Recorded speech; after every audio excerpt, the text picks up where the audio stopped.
Hey guys, welcome back. It's your brother in Christ, Weston. Thanks for joining me today. So today's article comes out of InfoWars. Let's get into it. Okay, so I saw this video yesterday. I think I saw it where Zalensky said, well, let's read. It says here, only NATO or nukes can save Ukraine from Russia.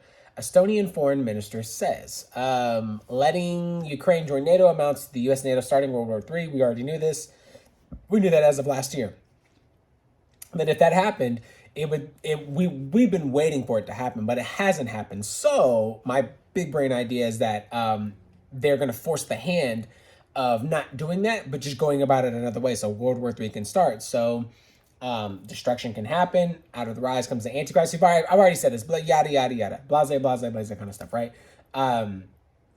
That economies will crash. Things are crashing. It's all being built up. A house of cards. And then World War III will happen, and when it happens, it doesn't matter that where Ukraine is not a part of NATO, is that the U.S. is coming to Ukraine's rescue in a way, right?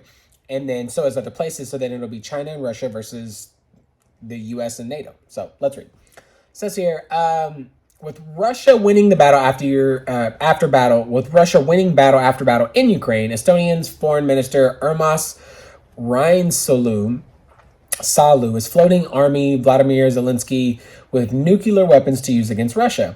From Newsweek, only NATO or nukes can save Ukraine from Russia, Estonian foreign minister. Estonian foreign minister urged NATO allies not to exclude Ukraine from transnational alliance in exchange for peace with Russia, warning that doing so would strand Ukraine in a gray zone, in which it only means by deterring further aggression from Moscow would be increasingly devastating weapons.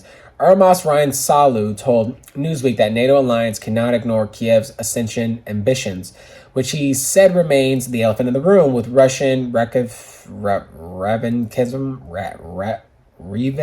I can't even say that. Ravenkism poses a threat to Ukraine. National leaders and NATO officials have defended the alliance's open door policy, refusing Russian demands to exclude Ukraine and repeatedly assuring Kiev that it will one day be welcome to transatlantic bloc, though stressing ascension should be a long-term goal. Ryan Salu, now in his second stint at Estonia's foreign minister, told Newsweek that NATO's commitment to its open door policy and eventual Ukraine's membership is far from being enough. If we say that we would not in practice see Ukraine as a member of NATO after this war, it would mean that we are afraid of predict that Russia will attack again, and then NATO countries will be involved in a world war, or at least a war over European continent. This is already admitting that large-scale war will repeat itself, and this is something that I think is very dangerous from our perspective, that we are already admitting that we have not tamed the danger, which you haven't. You have not. If you're continuing to send weapons and arms and military and personnel and ships and intercontinental ballistic missiles or whatever and tanks and everything that you have from other NATO countries to Ukraine, and it has not stopped, it's because it's not going to stop, and it's not enough. And it seems like, I just have this big brain feeling that it seems like Russia hasn't done it just yet because they're wanting you to exhaust your resources. So then they take over Ukraine, and then China and Russia take over the rest, right? They come after you. They come after NATO and the US because you have pretty much given up so much. You have none in your reserves. And if whatever you're having in reserve, that's it. That's it. You gave up your reserve, and what you have is what you have. And now you have to start building this stuff again. And how fast that takes, I have no idea. But it puts you at a disadvantage. And I get it. Can Russia go back to back? But China's not in a war right now either. China could take over Taiwan, but China could back Russia, and they're building while Russia's holding.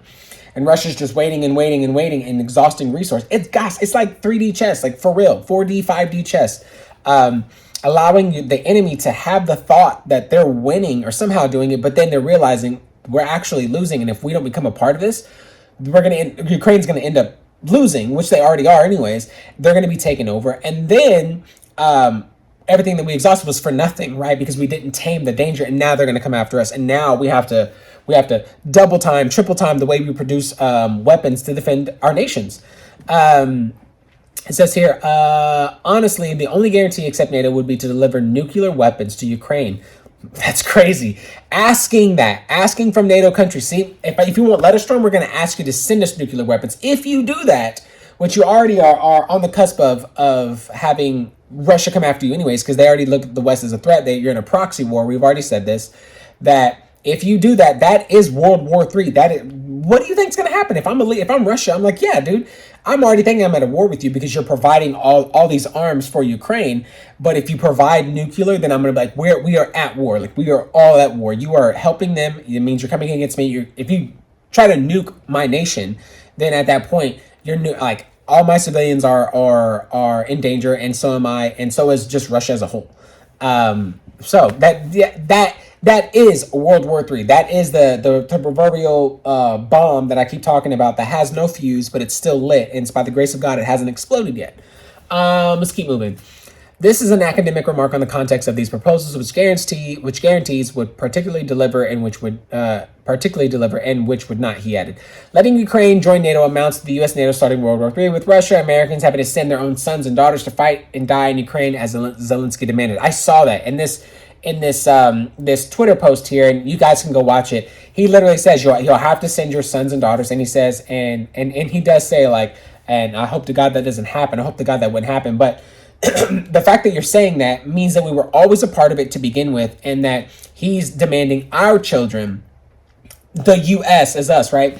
Demanding us to go defend. And now I get that, but I'm not willing. I'm just going to be forefront with you. I'm not willing to put my son at arm's risks for another nation. I'm not Jesus. I'm not sending my son for that to happen.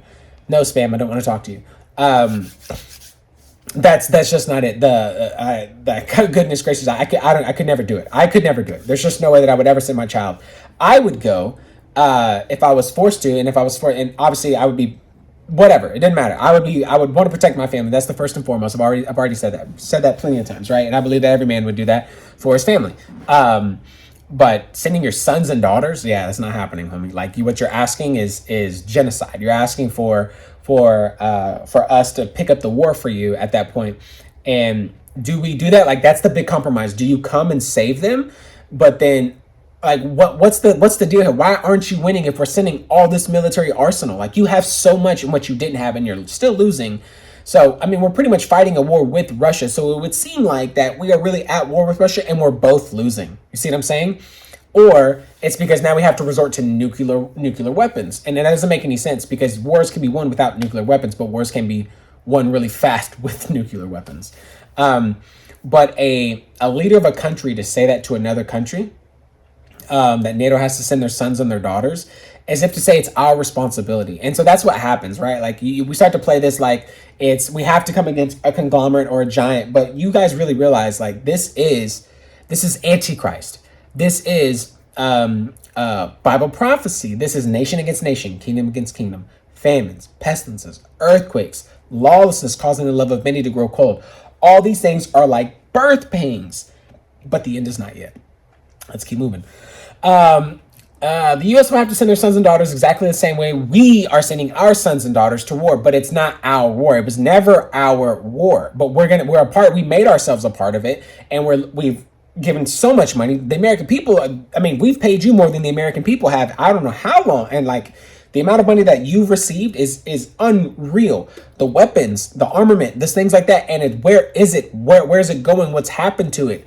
Like, think about that, right?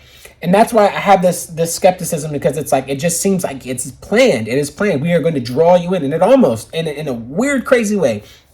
Right, because we live in a dystopian world where now, mass experiments happen on people, right? And they've been happening, but even today they still happen. That it almost seems like, are you in on this? Like, we're gonna draw the West, and remember, it's about the West. Pull the West out of its freedom. Pull the West out of its democracy. Pull the West. Where are you, West? Where are you in the end times? And I don't know. It's one of two ways. We are one of four. Now, I'll say it again. We either help Israel in the end times. We are, and we somehow survive. We are too busy fighting an internal war between ourselves, America versus its own civil war.